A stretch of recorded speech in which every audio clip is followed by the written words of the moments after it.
ये छोटा सा चैप्टर है, ज्यादा बड़ा नहीं है। बस इसमें अब केमिकल बॉन्डिंग बड़ा है, बाकी छोटे हैं अब आपके पास। तो केमिकल बॉन्डिंग में लगेगा थोड़ा time.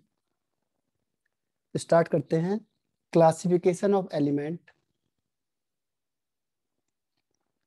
Classification of element and periodicity in properties। periodicity in properties। तो जो फर्स्ट पोर्शन है आपका, वो आपने पहले ही पढ़ा हुआ है, तो उसी को डिस्कस कर लेंगे फर्स्ट पोर्शन में। पहली चीज क्या है, क्वेश्चन इसमें आता है कि why do we need to classify the elements. Element को क्लासिफाई करने की जरूरत क्यों पड़ी? तो क्या आंसर होगा? अगर हमने क्लासिफिकेशन करना है एलिमेंट का, तो कह रहे क्लासिफिकेशन करने की जरूरत क्यों है? ऐसे ही हम कर सकते थे, लेकिन हमने क्लासिफिकेशन क्यों किया? Sir, because elements have different types of nature. हाँ, डिफरेंट टाइप ऑफ नेचर है, तो वो डिफरेंट ही होना चाहिए। फिर हम उसे एक ग्रुप में क्यों ला रहे हैं? क्योंकि इसमें ग्रुप वाइज हो गया ना। तो जितने भी एलिमेंट है उसको हमने ग्रुप में अरेंज कर दिया।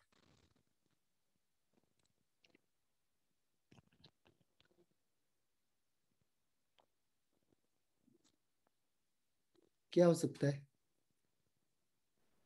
Sir, there are many types of elements, so in the classification, they all arrange in the group wise. Okay, देखो अब मैं आपको सिंपल टर्म्स में इसका मीनिंग बता देता हूँ। इसके दो रीजन है मेन। पहला है to make to make the to make the study to make the study systematic. जो आपकी स्टडी है वो सिस्टमेटिक हो जाएगी। जैसे अभी हम लोग क्लास वाइज करते हैं कि जो क्लास 11th है एंड इजियर, ठीक है।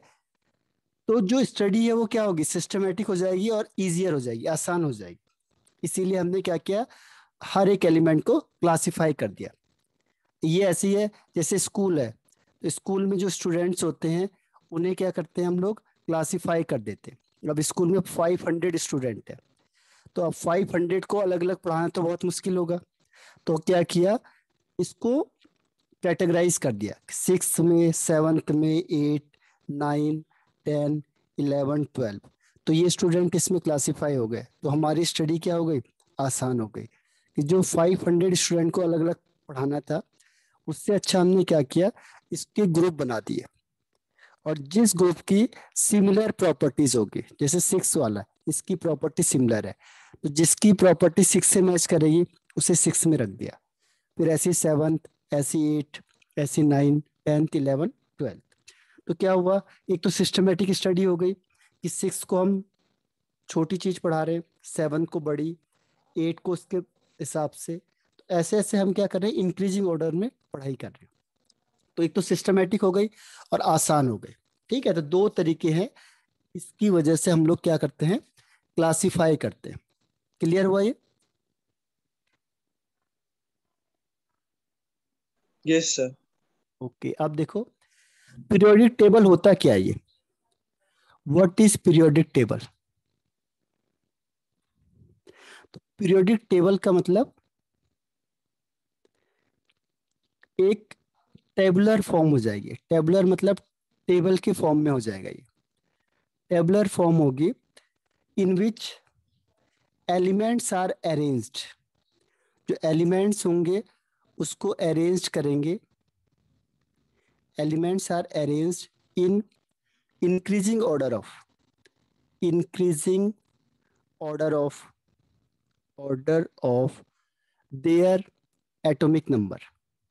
जो एलिमेंट्स होंगे उनको एटॉमिक नंबर के इंक्रीजिंग ऑर्डर में अरेंज करते हैं हम लोग। और एक और खास बात है, जैसे मैंने अभी बताया, जो सेम ग्रुप होगा उसमें हम क्या करेंगे, उस एलिमेंट को रखेंगे जिनकी प्रॉपर्टी क्या है, सेम है। ठीक है, एलिमेंट को किसको रखेंगे, जिनकी सिमिलर प्रॉपर्टीज होगी। ये 6 क्लास है तो उसमें 6 वाले ही स्टूडेंट आने चाहिए। तो ऐसी जिनकी प्रॉपर्टी सिमिलर हुई उन्हीं को हम सेम ग्रुप में रखेंगे। ठीक है, तो ये हो गया आपका पीरियोडिक टेबल।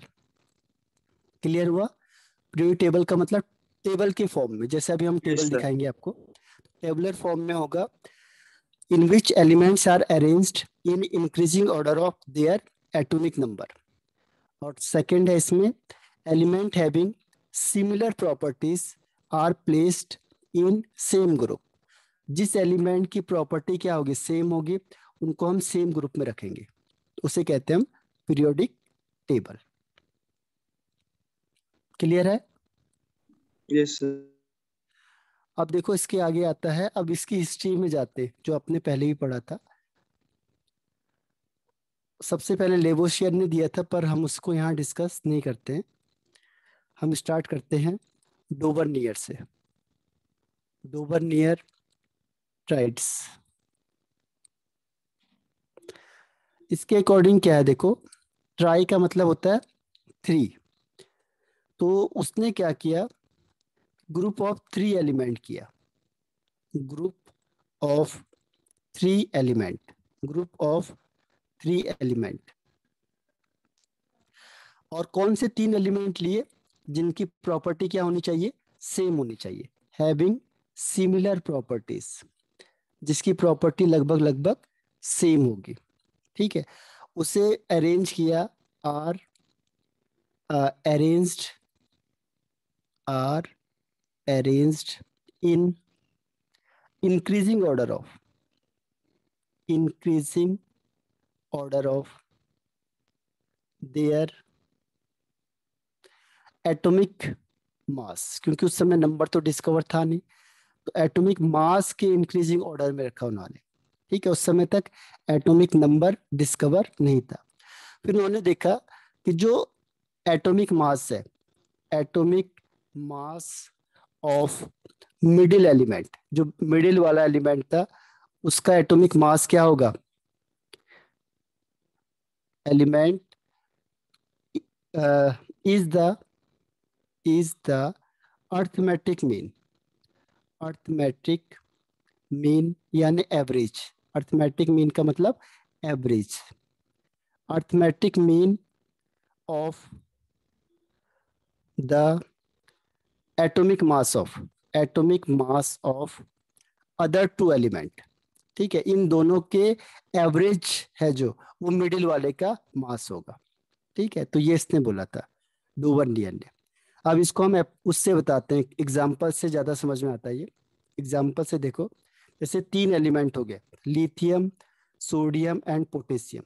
तो लिथियम का एटॉमिक मास है 7, एटॉमिक मास, क्योंकि उस समय एटॉमिक नंबर डिस्कवर नहीं था। और पोटेशियम का 39। अब उसने कहा इन दोनों का एवरेज ले दो, फर्स्ट और थर्ड का, तो ये हो गया 46/2 यानी 23। तो जो मिडिल है, जो एटॉमिक मास है मिडिल वन का, वो क्या होगा, इज द एवरेज या arithmetic mean of other 2 element. तो ये उसका एग्जाम्पल था। तो डोबरनियर टेस्ट क्या कहता है कि उसने 3 एलिमेंट का ग्रुप लिए, 3 हैविंग सिमिलर प्रॉपर्टी। इन सबकी प्रॉपर्टी क्या होनी चाहिए, लगभग सिमिलर होनी चाहिए, सिमिलर प्रॉपर्टीज था। और फिर उसने कहा कि जो एटॉमिक मास है मिडिल का, वो क्या होगा, इज द एवरेज या arithmetic mean of other 2 element. ठीक है, दैट इज कॉल्ड ये सॉरी डोबरनियर ट्रेड्स। तो ये समझ में आया आपको? ये तो आपने पहले ही पढ़ा है 10th Yes, में। sir. ठीक है, एग्जाम्पल मैं आपको सारे बता देता हूँ। पहला एग्जाम्पल ये हो गया। सेकंड है आपका कैल्शियम, बेरियम और स्ट्रोंटियम SR। अब इसमें देखो, इसका होता है कैल्शियम का 40, Ba का होता है 137। अब उसने कहा इन दोनों का एवरेज निकालेंगे, 40 + 137/2। तो इन दोनों को प्लस करेंगे तो 771/2। ठीक है, तो ये आ जाएगा लगभग 8 88.5, ठीक है, 88.5। तो उसने कहा अप्रोक्सीमेट इक्वल है, तो उसने कहा 88 है। तो ये हो गया सेकेंड एग्जाम्पल, ठीक है। तो सेकेंड एग्जाम्पल है कैल्शियम, ये सेकेंड ग्रुप वाला SrBa, स्ट्रोंटियम एंड बेरियम, ठीक है। तो ये सेकेंड एग्जाम्पल हो गया। Third example Yes. में देखो, chlorine, bromine and iodine. Chlorine iodine होता है 127, क्लोरीन होता है 35.5। अब इसका एवरेज निकालो, 30.5 प्लस 127 अपॉन 2, इन दोनों को प्लस करके आएगा आंसर 162.5 अपॉन 2, यानी 81.25। तो उसने देखा कि ये जो बेरियम बोरोन होता है, ये क्या है, क्लोरीन, बोरोन, आयोडीन, तो इसका 80 के आसपास है, यानी अप्रोक्सीमेट आता है, एग्जैक्टली नहीं आता है, अप्रोक्सीमेट आता है, ठीक है। तो ये तीसरा ट्रेड था उसका। बाकी के आपके कोर्स में नहीं है, सीबीएसई में 3 ही दिए हुए, ठीक है। एक दो और हैं, उसे भी मैं आपको बता देता हूँ। एक है आपका सल्फर, सेलेरियम और टेलुरियम। इसमें सल्फर होता है 32 और टेलुरियम होता है 129। अब इसका एवरेज निकालेंगे 32 प्लस 129 अपॉन 2, ठीक है। इन दोनों को प्लस करके आएगा 161.2, यानी 80.5, जबकि इसका होता है 79 के आसपास, ठीक। तो ये फोर्थ वाला एग्जाम्पल है, ये आपको एनसीईआरटी में नहीं मिलेगा। एनसीईआरटी में 3 ही दिए हुए हैं जो मैंने पहले बताए, ठीक है। तो ये फोर्थ वन है। इसमें एक और है, इसमें उसे भी देख लो, क्योंकि अगर दिखे आपको तो आप समझ जाना, ये ट्रेड्स में ही है। Iron, cobalt and nickel.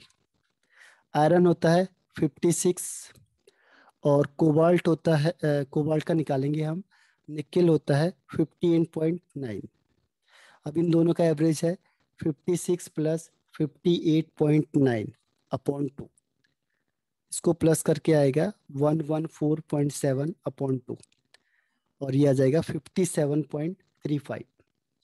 तो उसने देखा कि इसका जो होता है कोबाल्ट का, ये लगभग 58.9 होता है, यानी ये 7 है, 7, ठीक है। इसमें ये कम होता है, देखो निकेल कम होता है, कोबाल्ट का ज्यादा होता है, ठीक है। लगभग आसपास आ रहे हैं, कोई ज्यादा डिफरेंस नहीं आ रहा है। तो ये फिफ्थ वाला है जो आपको एनसीईआरटी में नहीं मिलेगा। तो ये समझ में आ गया लो आपको। Yes, sir. पीरियोडिक टेबल आपको लर्न है पूरी? सर पूरी रननी है, 20 तक है। 20 तक है ना? तो यस अब सर। मैं आपको यहाँ पे ट्रिक बताऊंगा, जिससे आपको पूरी की पूरी जो पीरियोडिक टेबल है वो 10 मिनट्स में याद हो जाएगी, ठीक है। इसके बाद बताऊंगा आगे।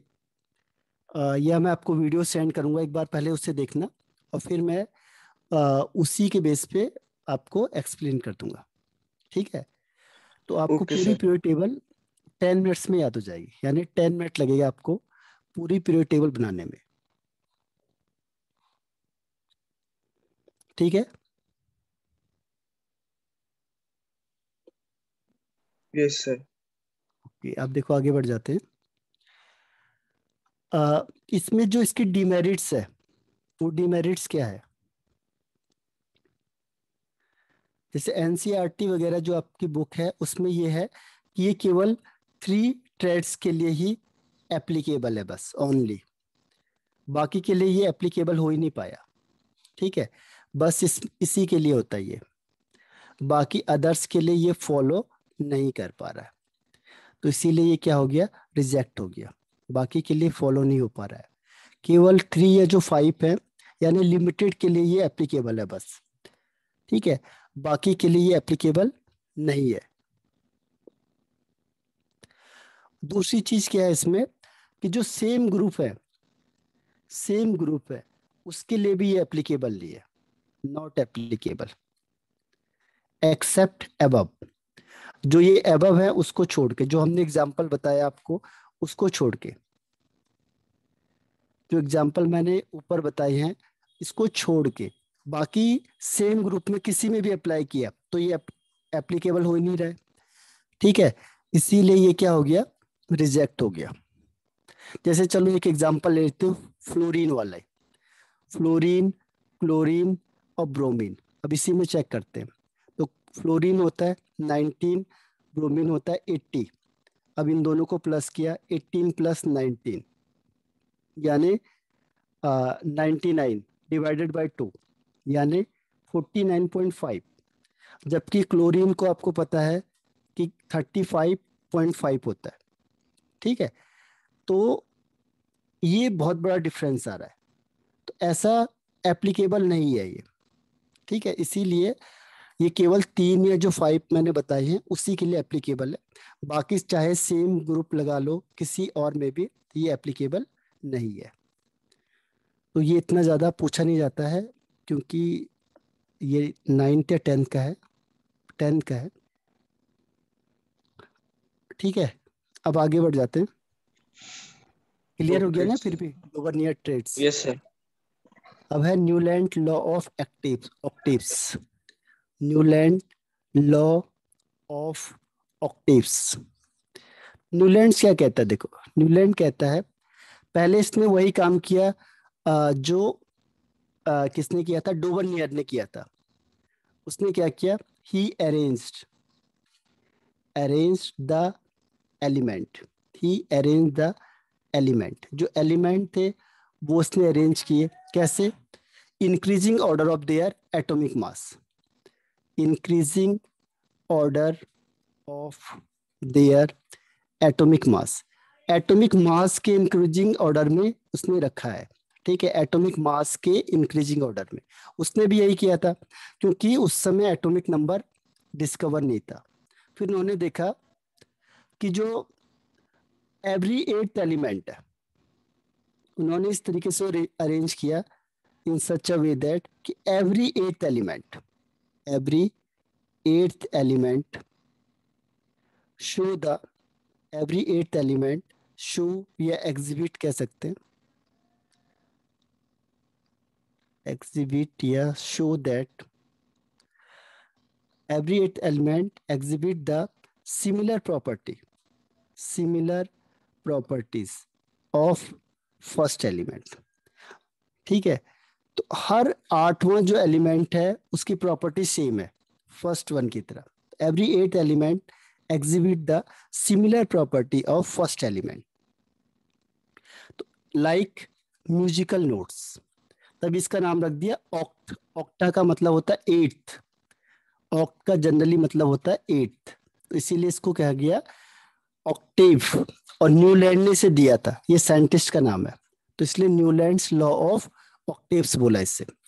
तो like musical notes, musical notes, ठीक है। तो ये आपका न्यूलैंड्स लॉ ऑफ ऑक्टेव्स है। अब देखो इसको एग्जाम्पल के थ्रू हम समझाते हैं, उससे ज्यादा समझ में आएगा।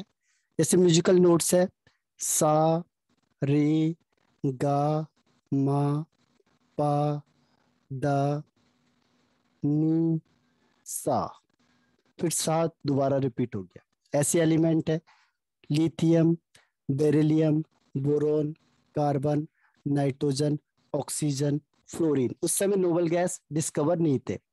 फिर sodium, Mg, Al, Si, P, S, Cl, फिर K एंड C। अब इसमें देखो एवरी 8th एलिमेंट, अगर यहाँ से स्टार्ट करोगे तो 1 2 3 4 5 6 7, उसके बाद फिर 8, तो हर 8th एलिमेंट है जो देखो 8 ये हो गया, तो इन दोनों की प्रॉपर्टी सेम हो गई। फिर यहाँ से काउंटिंग करेंगे तो 1 2 3 4 5 6 7 8, तो इसकी प्रॉपर्टी सेम हो गई। यानी कि पीरियोडिक टेबल में अगर हम देखेंगे तो जो 8th वाला एलिमेंट है उसकी प्रॉपर्टी सेम होगी। अगर हम इसे कैलकुलेट कर रहे हैं तो इसे करो 1 2 3 4 5 6 7 8, अब ये दोनों की प्रॉपर्टी सेम हो गई। तो इसीलिए उसने कहा कि अगर हम पीरियोडिक टेबल की बात करेंगे तो जो एवरी 8th एलिमेंट होगा उसकी प्रॉपर्टी सेम होगी फर्स्ट वन की तरह, लाइक म्यूजिकल नोट्स सारे गामा पादा निसा। ठीक है, तो ये समझ में आया Newlands law of octaves. Yes sir. ठीक है, अब हम आगे बढ़ते इसके।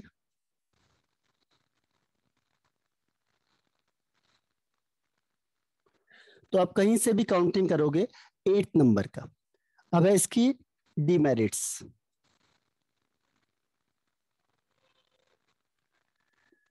डीमेरिट्स डीमेरिट्स में पहला पॉइंट सबसे पहले ये है कि ये कैल्शियम तक ही एप्लीकेबल है, मतलब इसके आगे जो भी हम एलिमेंट रखेंगे उसमें ये रूल फॉलो नहीं होता है, ध्यान रखना।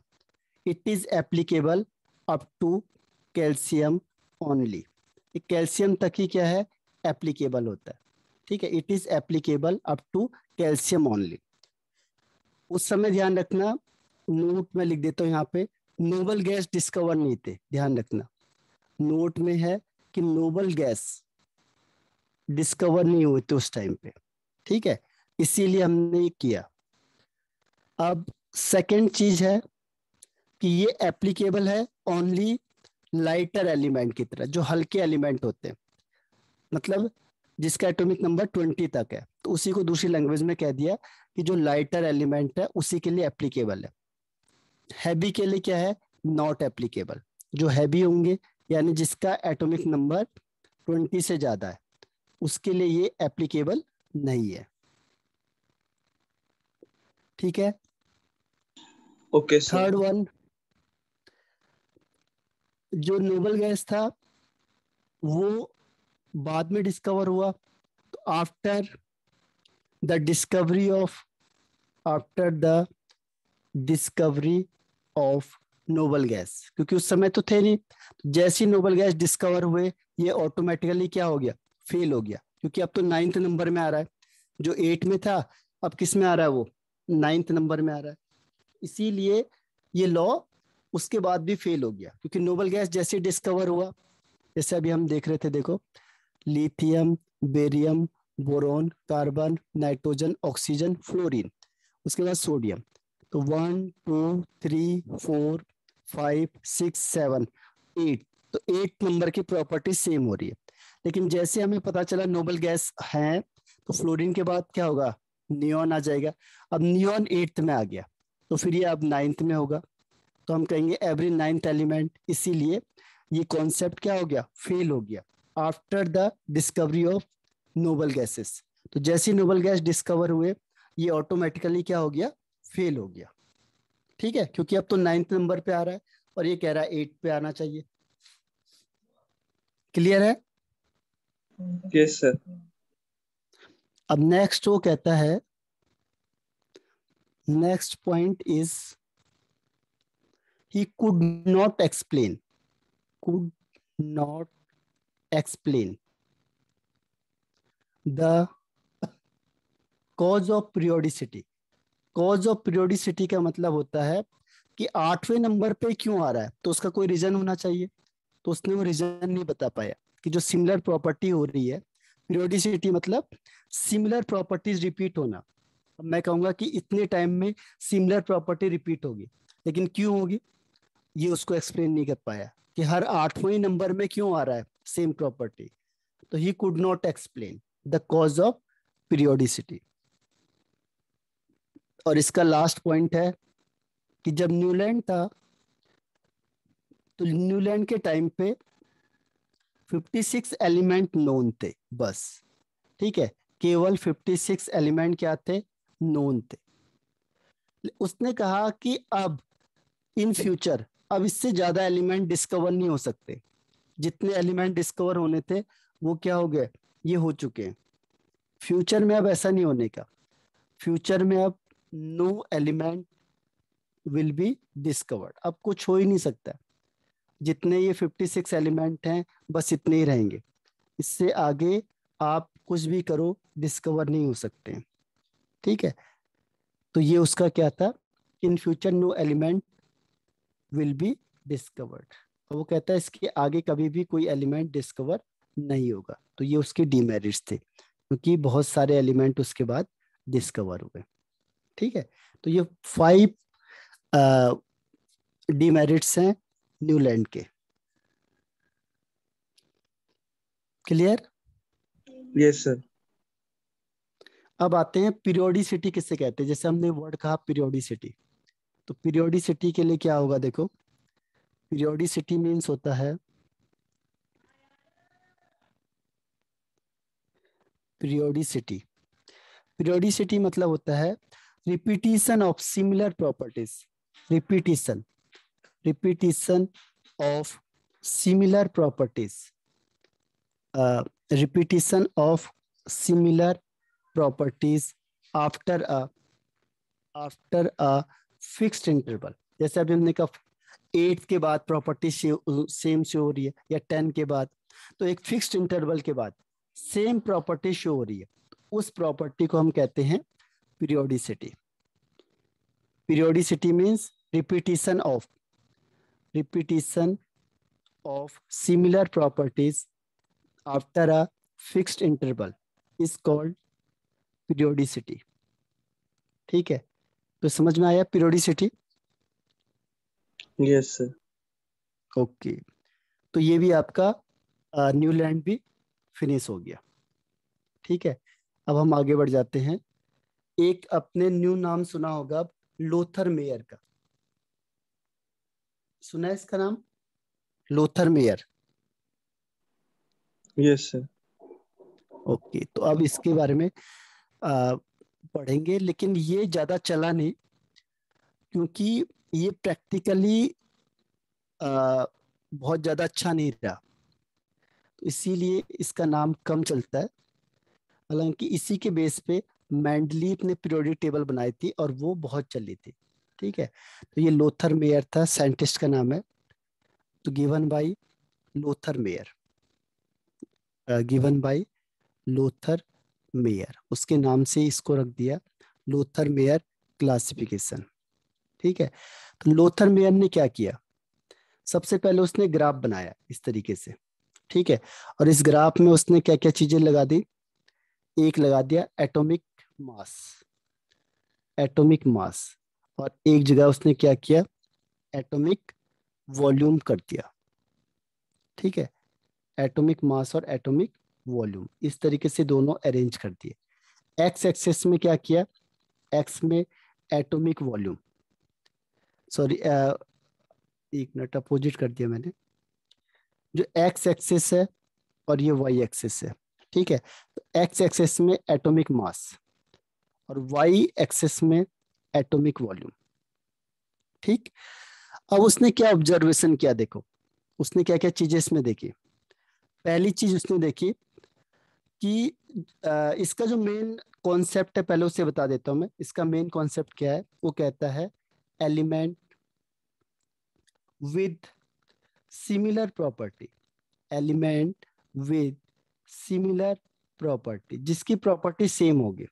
ठीक है, जिसकी प्रॉपर्टी सेम होगी, ऑक्यूपाइड,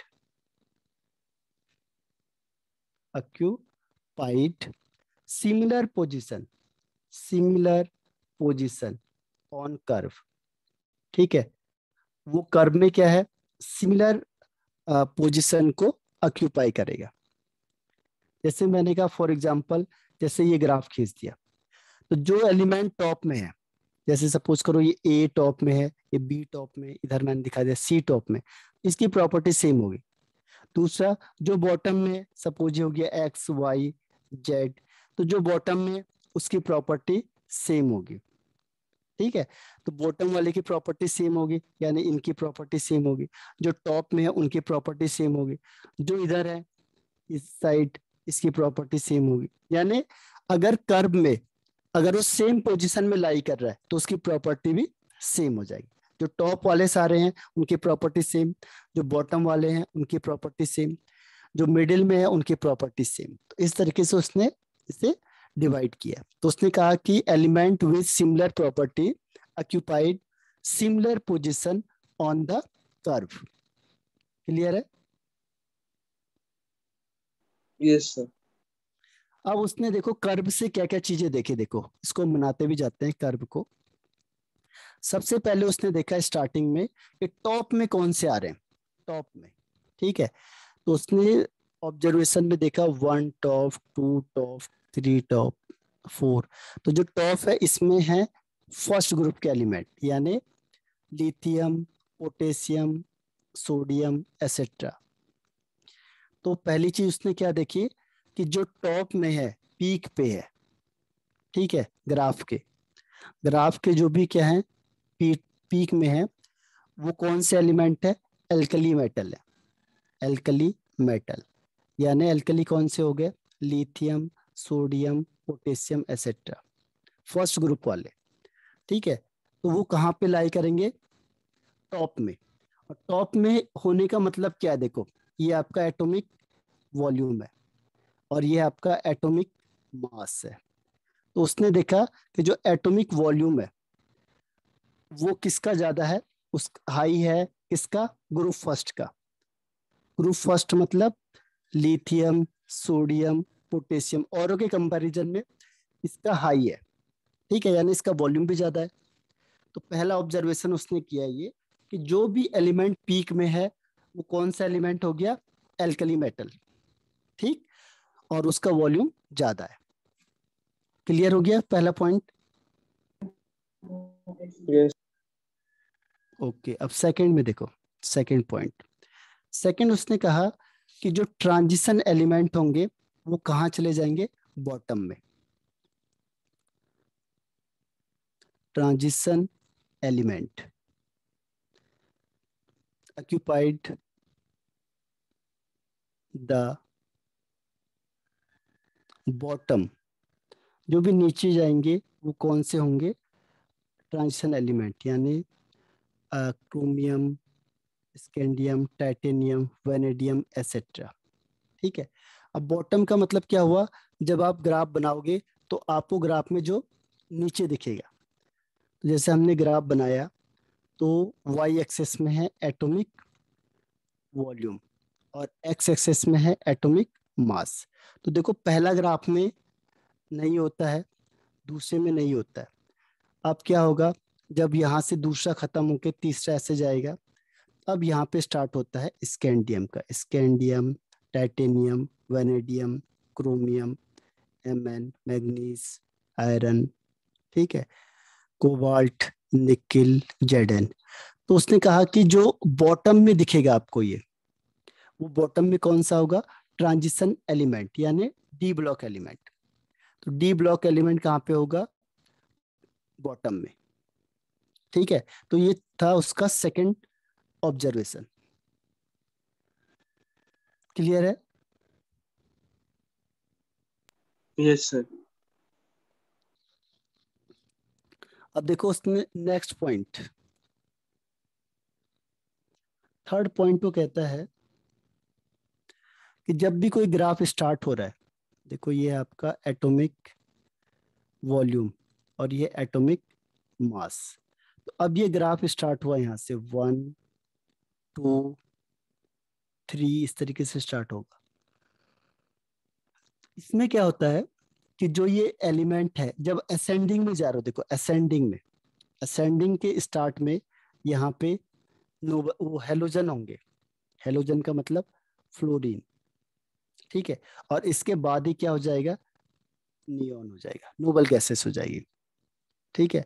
तो असेंडिंग पोजीशन में जैसे देखो ये स्टार्टिंग में हुआ, अब इसमें नहीं होगा, फिर यहाँ होगा फ्लोरीन के बाद क्लोरीन, फिर इसके बाद ऐसे ही चले जाओ, फिर यहाँ थर्ड नंबर पे क्या आएगा, क्लोरीन के बाद ब्रोमीन, तो ब्रोमीन यहाँ पे आ जाएगा। फिर उसके बाद ये फोर्थ वन स्टार्ट होगा, अब इसमें कौन आ जाएगा, असेंडिंग में ये आई आ जाएगा, आयोडीन। तो देखो ये फर्स्ट ग्रुप, ये सेकंड ग्रुप Cl, फिर Br, और लास्ट में आयोडीन। यानी कि इन सब की पोजीशन सेम है, देखो जैसे आपने ये बनाया 1, 2, 3, 4, 5, 6, कितने भी बना सकते हो। अब देखो असेंडिंग ऑर्डर, यहाँ से देखोगे आप तो ये असेंडिंग है, तो पहला आ गया, दूसरे में ये नहीं होगा, ये तो डिसेंडिंग हो गया, यहाँ से फिर ऊपर चले गए आप तो ये क्लोरीन सेकंड, फिर यहाँ पे तीसरे नंबर पे फिर ऊपर जा रहे हो तो Br, और फिर यहाँ से ऊपर जा रहे हो तो ये हो जाएगा आपका आयोडीन। ठीक है। तो असेंडिंग पोर्शन में कौन होता है? हेलोजन होता है। क्लियर हुआ? Before noble gases. Yes, sir. अब नेक्स्ट पॉइंट देखो, फोर्थ वन। फोर्थ वन में क्या होगा? फोर्थ वन में कहता है वो, जैसे हमने ये लिखा, ये फिर बना दो 1 2 3 4 5 6। अब उसने इसमें देखा, यहाँ पे हमने लिखा है एटॉमिक वॉल्यूम, यहाँ पे एटॉमिक मास। अब डिसेंडिंग ऑर्डर की बात करेंगे। देखो डिसेंडिंग है यहाँ पे, ये डिसेंडिंग है जो नीचे आ रहा है, ये डिसेंडिंग है जो नीचे आ रहा है। ठीक है, तो डिसेंडिंग पोर्शन में कौन होगा? एल्कलाइन अर्थ मेटल, यानी जैसे बीई, फिर यहाँ पे एमजी, एमजी के बेटा मांगे कार, सीए स्कूटर, एसआर, बाप बीए। तो इस तरीके से क्या होगा? डिसेंडिंग ऑर्डर में। डिसेंडिंग मतलब जैसे ये चल रहे हो आप लोग, तो ये जो इधर वाला पॉइंट है वो डिसेंडिंग है, ये वाला डिसेंडिंग है। ठीक है, तो डिसेंडिंग के मिडिल में कौन से हैं? ये है बेटा मांगे कार, स्कूटर, बाप, राजी। तो इसमें जब डिसेंडिंग ऑर्डर में जाएंगे तो हमें कौन से मिलेंगे? अर्थलाइन, alkaline earth metal, alkaline earth metal. और ये कौन से ग्रुप का होता है? सेकंड ग्रुप का, ग्रुप सेकंड है। ठीक है, तो ये आपको याद रखना है। इतना समझ में आ गया? Yes, sir. हाँ, तो टाइम कम है, आपको फिर से रिज्वाइन करना है। ठीक है, सेम आईडी पे।